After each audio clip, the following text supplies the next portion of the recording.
সত্য কথা বলতে এই জায়গায় জ্বালাদি হইতে আছে আসসালামু আলাইকুম। আজকে আমরা এসি কাট ফ্রেম গ্রিল ফিটিং করার জন্য আপনাদেরকে দেখাই আমরা কিভাবে ফিটিং করি। এই যে এদিকে সৌরভ ফিটিং করতেছে, সৌরভ আমাদের সৌরভ মিস্ত্রি ফিটিং করতেছে।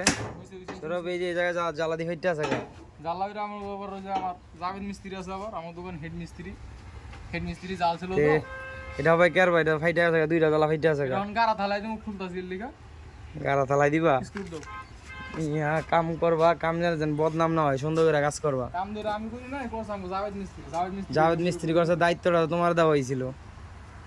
আরে বাবা ওরে দায়িত্ব আমার দেওয়া হইছিল। জাভেদ মিস্ত্রি যাইলা তুই জায়গা আরেক সাইডে গেছি দেখেন দায়িত্ব একজনের দায়িত্ব আরেকজনকে দিলে যা হয় আর কি। গিলটা দুইটা ফাটা দিয়া লাইছে, দুইটা জ্বালা ছুটে গেছে গা। নিজেই করে এনা হাসে সত্য কথা বলতেই দরকার কি আমাদের সত্য কথা বলতেই। এই ধাক্কা দে এটা। তোমরা সুন্দর করে কাজ করো না, এটা বদনাম হইব না আমগো। সুন্দর করে কাজটা করে দিও আর সবাই দোয়া করেন আর যেন সুন্দরভাবে কাজটা করতে পারে। কামে যেন আমরা বদনাম না করি। ভিডিওটা দেখার জন্য সবাইকে ধন্যবাদ।